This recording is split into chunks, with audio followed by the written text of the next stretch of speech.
Stand 6. Subject English. Today we are going to read a wonderful and meaningful story. The Mouse Merchant. मुलांनो, आज आपण एक सुंदर अशी कथा वाचणार आहोत. आणि त्या गोष्टीचं नाव आहे द माऊस मर्चंट, म्हणजेच उंदराचा व्यापारी. Once a rich merchant was scolding his lazy son. I gave you so much money to start a business, and yet you have not earned anything. You are good for nothing. Look at this dead mouse.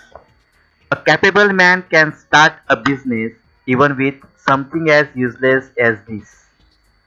बघा मुलांनो, काय होते? Once a rich merchant, merchant means व्यापारी, श्रीमंत व्यापारी आपल्या आळशी मुलाची खरडपट्टी काढत होता. स्कोल्डिंग, टू स्कोल्ड, ओरडणे. काय सांगत होता बघूया. I gave you so much money to start a business. मी तुला व्यवसाय सुरू करण्यासाठी खूप पैसे दिले. And yet you have not earn anything. आणि अजूनपर्यंत तू काहीच कमवू शकला नाही किंवा कमावलेलं नाही. You are good for nothing. तू काहीच कामाचा नाही. Look at this dead mouse. बघ हा मेलेला उंदीर बघ. A capable man can start business even with something as useless as this.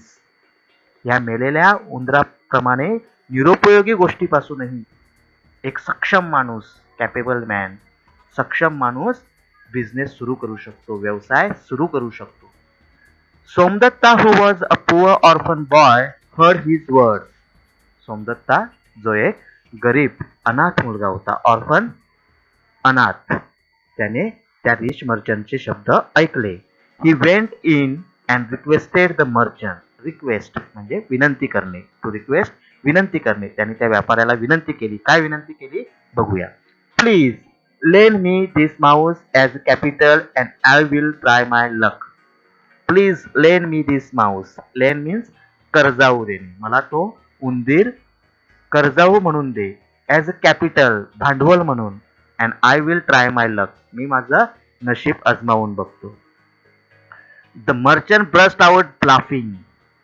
Burst out laughing, हास्याच्या उकळ्या फुटल्या, जोरजोरात हसू आलं. But still he gave the mouse to Somadatta and took the receipt that Somadatta wrote out to him. आणि त्याच्याकडून काय घेतली? रिसिप्ट घेतली की यांनी माझ्याकडून मेलेला उंदीर कर्जाऊ घेतलेला आहे. Somdatta was walking down the street with the dead Mouse in his hand. आपल्या हातामध्ये तो मेलेला उंदीर घेऊन सोमदत्ता रस्त्याने चालत होता. वेन अनादर शॉपकीपर कॉल्ड हिम. तेव्हा एका दुसऱ्या दुकानदाराने त्याला बोलावले आणि काय सांगितले बघा. Come here boy, I need the mouse to feed my cat. मला तो मेलेला उंदीर हवा आहे माझ्या मांजरीला खायला घालायला. I will give you 2 handfuls of gram for it. मी तुला मुठभर हरभरा देईन. हाफ ग्राम हरभरा किंवा चणा. Somadatta accepted the gram. सोमदत्ताने ते हरभरा घेतला आणि माऊस, मेलेला उंदीर, त्या दुकानदाराला दिला. बघा, मेलेल्या उंदरापासून सोमदत्ताने बिझनेसला सुरुवात केलेली आहे. त्या मेलेल्या उंदराच्या मोबदल्यात त्याला हँडफुल्स ऑफ ग्राम म्हणजे मुठभर हरभरा मिळालेला आहे. आणि ह्या हरभराचं तो पुढे काय करतो ते आता आपण पाहणार आहोत.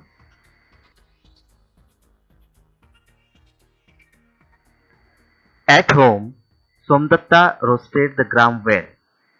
रोस्टेड म्हणजे भाजले. त्याने ते हरभरा आपल्या घरी चांगल्या पद्धतीने भाजले.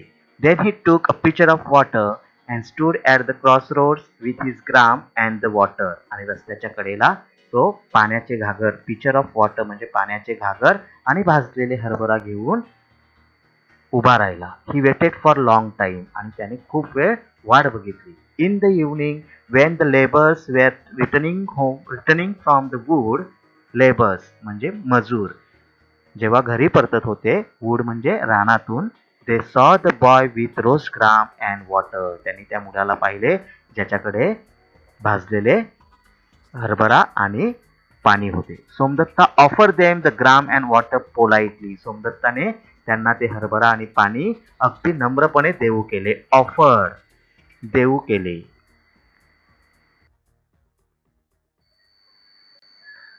But we have no money. 2 sticks of wood is all we can give. पण ते लेबर सांगतात किंवा मजूर सांगतात की आमच्याकडे पैसे नाहीत. आम्ही काय देऊ शकतो? Sticks of wood. 2 sticks of wood. Sticks of wood means लाकडी काठ्या ज्या त्यांनी रानातून आणलेल्या होत्या. 2 sticks of wood is all we can give. That's good payment for this simple fare. Fare means food. म्हणजे हरभरा आणि पाणी जो त्यांना ऑफर केली होती, ऑफर देत होता, तो त्यांना देत होता.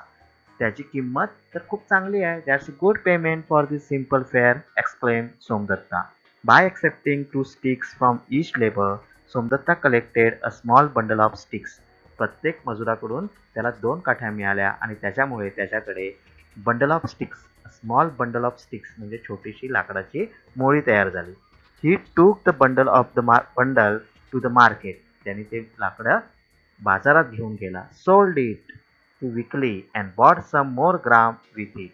आणि त्याच्यातून त्याने अजून हरभरा विकत घेतला. Somadatta did this every day. रोज तो असं करत असे.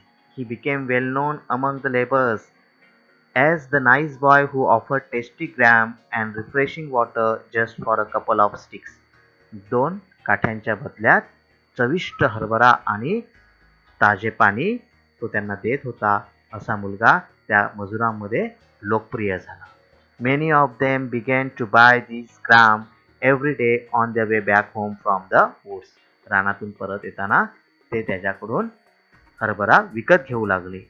Somdatta got several bundles of sticks every day because now he had so many customers. आता त्याच्या ग्राहकांची संख्या वाढली. कस्टमर्स ग्राहक. आणि त्याच्यामुळे त्याच्याकडे लाकडी मोळ्या जमू लागल्या. त्या लाकडी मोळ्याचं तो काय करतो अजून पुढे आपण आता बघणार आहोत. Once when Somadatta was selling the sticks in the market, he met a potter. आणि एकदा सोमदत्ता बाजारात काठ्या विकत होता आणि तेव्हा त्याला कोण भेटला? पॉटर. पॉटर मीन्स कुंभार. He needed wood to burn in his furnace. Furnace म्हणजे भट्टी जिथे मडकी भाजली जातात. He needed wood to burn in his furnace. भट्टीत जाळण्यासाठी त्याला लाकडाची गरज होती. In return for the sticks, त्या काठ्यांच्या बदल्यात he gave Somadatta pots for his gram and a few pitchers for the water. आणि त्यांनी त्याच्या बदल्यात त्याला ग्रामसाठी पॉट्स म्हणजेच मडकी आणि पाणी ठेवण्यासाठी घागर दिले. Somadatta did not waste any money. Somadatta जे पैसे मिळत असतात ते त्यांनी कधीच वाया घालवले नाही. He work hard to sell the wood in the morning and the gram in the evening. तो सकाळी लाकडे विकायचा आणि संध्याकाळी ग्राम विकून हरभरा विकून खूप मेहनत करायचा. One day he had enough money to buy all the woods from the labours. आणि एके दिवशी त्याच्याकडे मजुरांकडून असलेले सर्व लाकूड घेण्या एवढे पैसे आले. He sold it at a good price in the market. आणि त्याने ते चांगल्या किमतीने बाजारात विकले. After some time he even set up his own shop in the market. बघा कालांतराने त्याने बाजारात स्वतःचे दुकान थाटले. बघा मेलेल्या उंदरापासून त्यांनी बिझनेसला सुरुवात केली होती आणि आता बाजारात त्याचे स्वतःचे दुकान तयार झालेले आहे. He was always polite to his customers. तो कस्टमर म्हणजेच ग्राहकांबरोबर नेहमी नम्रपणे वागत असे. Some of them paid him such cash while others paid him in kind. In kind म्हणजे वस्तू रूपात. काही जण त्याला पैसे द्यायचे तर काही त्याला वस्तू द्यायची. They gave him what ever articles they could offer. त्यांच्याकडे जे काही देऊ शकत होतं ते त्याला देत असत. आर्टिकल्स थिंग्स वस्तू. Somdatta always found some way of selling the articles to those who needed them.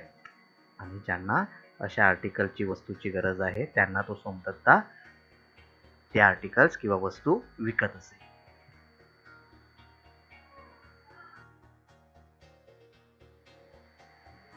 After few years म्हणजे काही वर्षानंतर Somdatta became a wealthy merchant in the town. शहरातील एक श्रीमंत व्यापारी म्हणून त्याचा उदय झाला.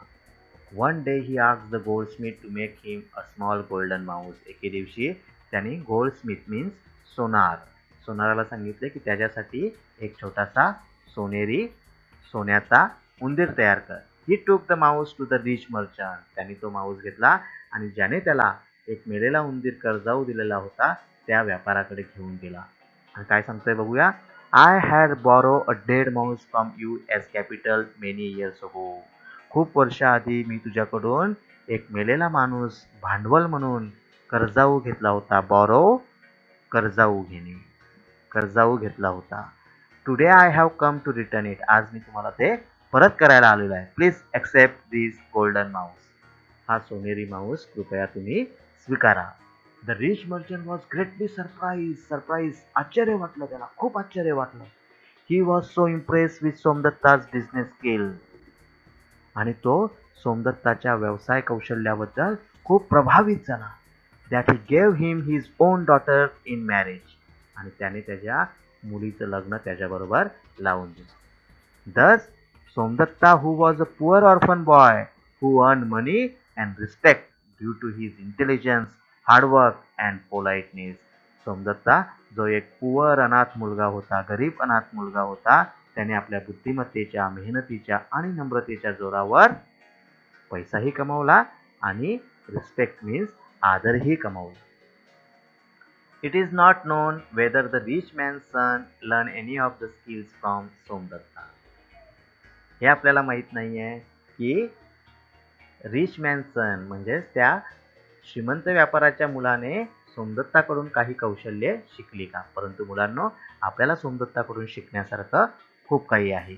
त्याने आपल्या बुद्धिमत्तेच्या, मेहनतीच्या आणि नम्रतेच्या, त्यांच्या अंगी असलेल्या चांगल्या गुणांच्या जोरावर एका मेलेल्या उंदराच्या साह्याने बिझनेस चालू केला आणि एक वेल्दी मर्चंट, श्रीमंत व्यापारी म्हणून त्याचा उदय झाला किंवा त्यांनी स्वतःचा स्वतंत्र असा व्यवसाय उभा केला. मुलांनो, आपणही आपल्यातल्या चांगले गुण ओळखायचे आहेत. बुद्धिमत्तेच्या आणि कष्टाच्या जोरावर आपण यशस्वी व्हायचं आहे.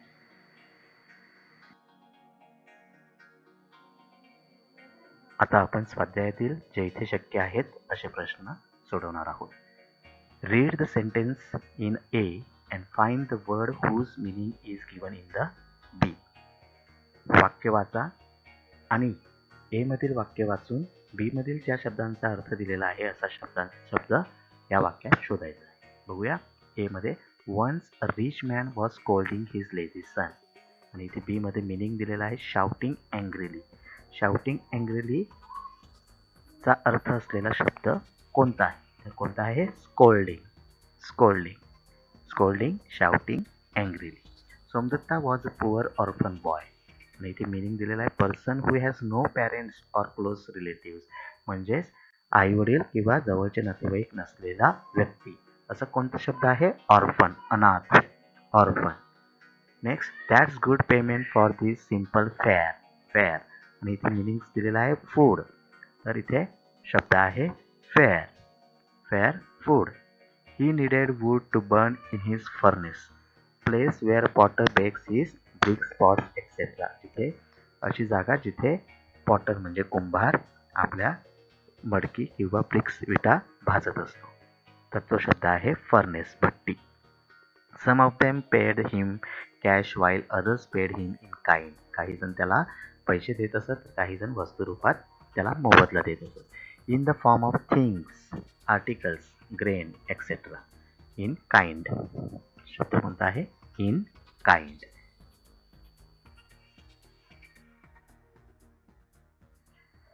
And next question, read the story and list the objects that Somdatta sold. म्हणजेच या गोष्टीमध्ये सोमदत्ताने कोणकोणत्या वस्तू विकल्या? Answer is dead mouse, gram, sticks of wood and articles. ह्या साऱ्या वस्तू त्याने विकल्या. थँक्यू.